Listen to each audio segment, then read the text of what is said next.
Congratulations, Michael, Bill, Shaw, and special congratulations and thanks to Pam and Mark. It's great to thank you as a representative of the university, but also as a personal friend. It's a great evening. As most of you know, this is my second opportunity to stand at the Chancellor's Dinner and talk to all of you. Last year I'd been in campus about 3 months. I was still the neophyte, and I'm a little more seasoned now. And the biggest difference between last October and this one is the warm set of friendships that I have with so many of you in the room.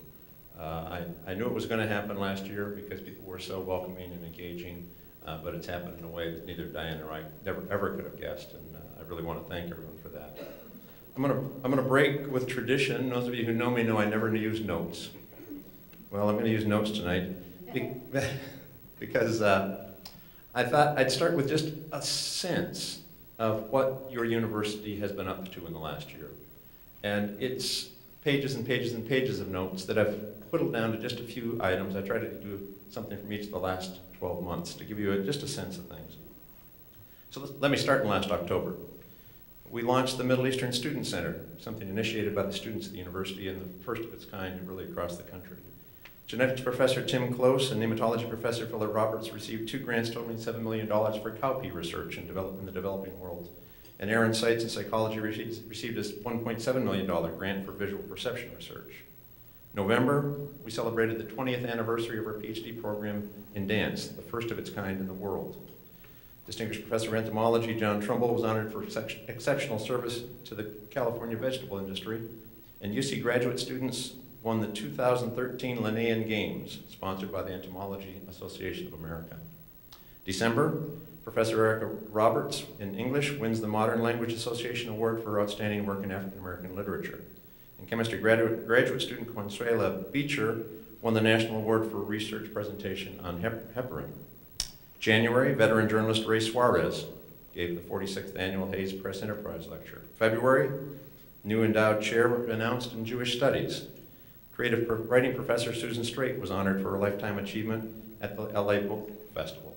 And alumnus Corey Butner represented the United States in the Olympics in bobsledding. March, economics graduate student Pallavi Panda won the prestigious Hewitt Institute International Education Fellowship. In April, 18 UCR graduate students were awarded highly competitive NSF graduate fellowships. May, we launched CSERT's Sustainable Integrated Grid Initiative, largest renewable energy project of its kind in California. And Associate Professor of Creative Writing, Nalo Hopkinson, won the Andre Norton Award for Young Adult Science Fiction. In June, Physics Professor Zhi Jing and his team received $12 million to investigate spins and heat in nanoscale electronic systems. And Assistant Professor of Entomology Bradley White received $1.8 million for research on African malaria. July, UCR students, known for their public service, lead the nation for the 3rd straight year in graduates applying for the City Year program. And Distinguished Professor of Philosophy Carl Craner was honored by Phi Beta Kappa with a Romanell professorship given to 1 U.S. philosopher per year. August, 5 UCR researchers make Thomas Reuters' list of the world's best and brightest minds in science and social science. The Eaton Collection of Science Fiction receives a photo collection and a supporting bequest worth almost $5 million from photographer and science fiction fan J.K. Klein. September, UCR named Military-Friendly School for the 4th straight year. Public policy professor Karthik Ramakrishnan was invited to the White House to help launch the Asian American Pacific Islander Initiative. And in this month, October, Fred Moten from the English department is named one of 5 finalists for the National Book Award in Poetry.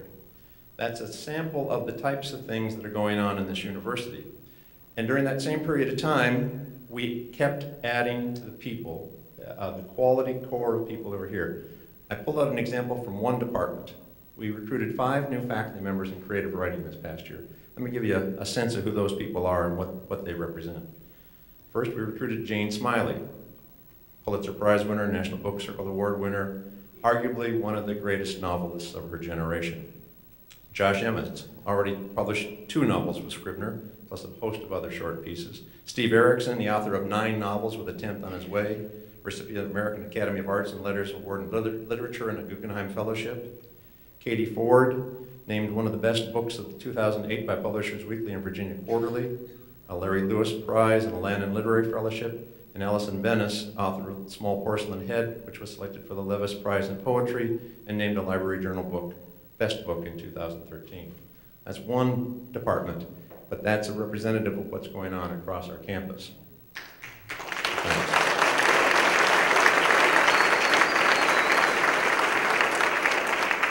Any one of those pieces, and I went through them quickly because they gave me 10 minutes.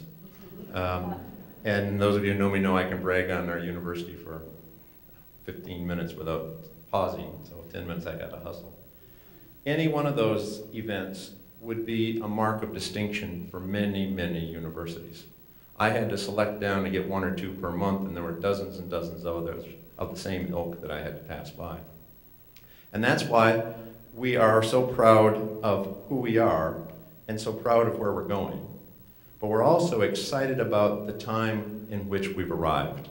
This is our 60th year, founded in 1954. And for most of us, I'm 60 years as well, you start to think about kind of the end game. But not a university. A university at 60 is just beginning to hit its stride. I think of us as a young adolescent.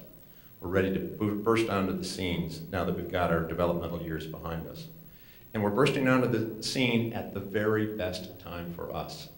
You heard Pam and Mark talk about it in the video. We are a place of distinction for several reasons.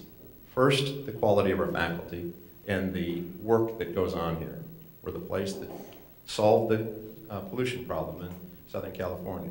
We're the place that saved the citrus industry more than once in Southern California. We're the place where increasingly people from around the world come to learn. But that's only part of the story. We talk about living the promise at UCR. So what's the promise? The promise is the same promise that Abraham Lincoln and Justin Morrill had in the mid-1800s. And that promise was to make education, number 1, and make knowledge and research, number 2, available and applicable to the masses. No longer were we going to be a place where just the elite came to study. And no longer were we a place where the things we studied were just interesting foibles for rich people. We were going to make a difference in people's lives and make a difference in society. 150 years later, there are few universities that can claim that entitlement in the same rich way that we have. We are a place where over half of our students are first-generation college students. So what does that really mean? What that means is it's not who you know, it's not who your parents were that gets you into UCR. It's what you know and who you are that gets into UCR. And just as we've heard from all the award winners here tonight, that's what it was in the 60s and 70s and 80s, and that's what it's in now in 2014, the same as before. This is a place where over half of our students have to rely in part on Pell Grants from the federal government.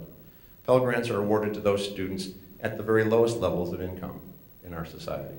So again, it's not who you know, and it's not how much money you have, it's who you are. Importantly, guess the best predictor of college success in America. If you're to pick a student and identify one aspect of them in high school, what's the best predictor of their graduation success in college? It's their father and mother's income. That's what determines success for too much of America. That's not what determines success at the University of California, Riverside. Once again, here it's who you are. And almost 2/3 of the students who graduate each year spend time working personally with a faculty member on his or her research. So you don't come here and simply go through the books, memorize the stuff, pass the test. You come here and engage in a way that few people around the world have a chance to engage. This is a special place, and that's why Washington Monthly Magazine has rated us #2 in the country when you look at quality of research, civic engagement, and social mobility, how much you make a life change in the lives of students. That's why we're #1 on the system that Time Magazine has put on their website to let you look at importance of accessibility and affordability and graduation rate. But that's in addition to our score in the London Times higher education rankings that are just research. Our score there exceeds most of the other public universities in America. You don't hear about us being #1 in the London Times newspaper. in part because we simply haven't played big enough. And now I want to go back to this notion of being in our adolescence and jumping ahead. We're ready to be adults. And to be adults, we're going to play on a bigger scale. We're going to play on a global scale. And we're going to just be bigger and prouder. So we are adding 300 faculty members to our campus over the next 5 years. Remember, we have about 670 right now, so it's almost a 50% increase in our faculty. At a time when we're becoming adults, which means just as you all did when you became adults, you had a chance to think about your future. What do you want to be? That's what we're doing by adding 300 faculty. We have beginning planning sessions in place right now where we're going to explore who we are, what we've been, and what the world needs, and recruit faculty of the same quality that I just described just now to come here and make us that adult institution that others will look to. I can tell you, and I've had this conversation with many in the room, I'm excited by the attention we're getting. The Department of Education continues to call us for advice on how universities should operate in the 21st century. Not us, the University of California, not us, the state of California, us, the University of California, comma, Riverside. We're the model for America, and quickly becoming recognized for that across the country. So what else are we going to do? We're going to add 300 faculty. That's non-trivial. We've started real discussions about facilities. We're building a new research building. We're just starting the planning for a $150 million research building that will not be for a department. It'll be for the university with an eye toward lots of disciplines working together. We are right now beginning a $15 million investment in laboratory facilities across the campus. We just opened a new residence hall. For those of you who haven't been back on campus in a while, please try to stay another day. Go to the residence halls, and if you do nothing else, go to the dining room. It's nothing like you remember from your days, trust me.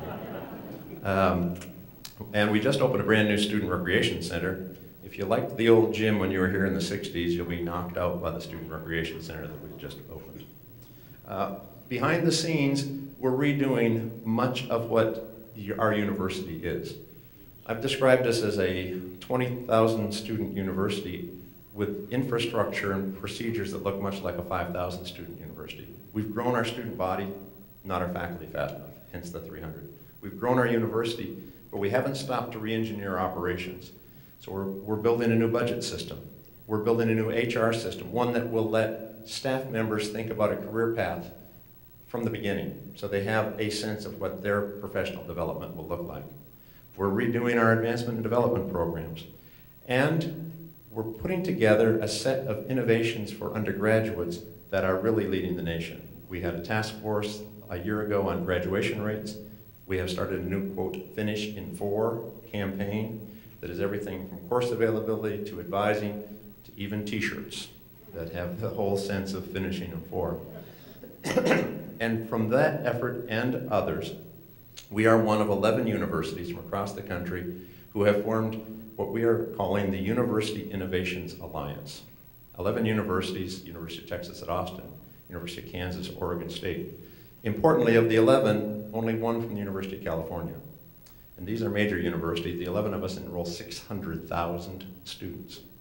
We've come together with support from the Ford Foundation, the Lumina Foundation, the Gates Foundation, the Markle Foundation, and Kresge Foundation. First time ever that 11 major universities have decided we're not going to compete, we're going to collaborate. First time ever, 5 major foundations have said we're going to actually fund the same thing rather than fund our own projects. And why? Because these 11 universities are known for their commitment to students. Just like UCR, they're places that do research at the highest level and are committed to students. And as good as we're doing, in America, unfortunately, our graduation rates aren't what they should be. We're falling behind the rest of the world. And for each of these several thousand universities to innovate on their own simply isn't very wise or very effective.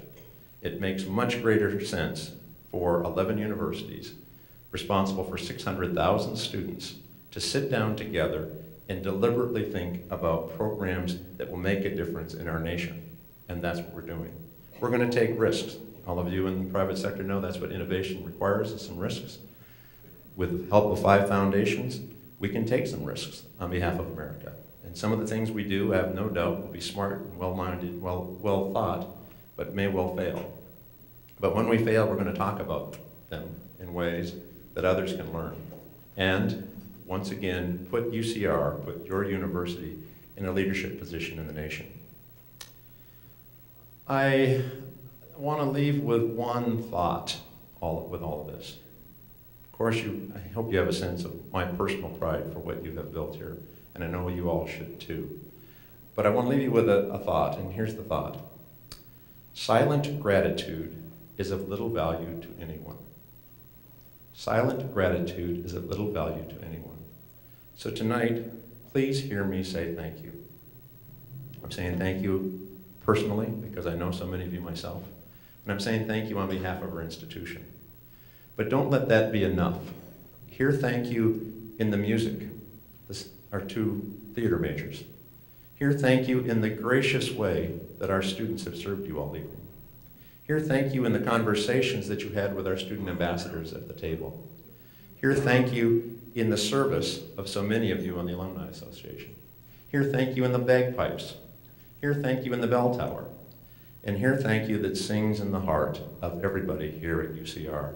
We are eternally grateful for your support, financially, but more importantly, spiritually, for all that we do here. I'm proud of your university, and I know that you're proud of your university, and it's on the move. Thank you so much.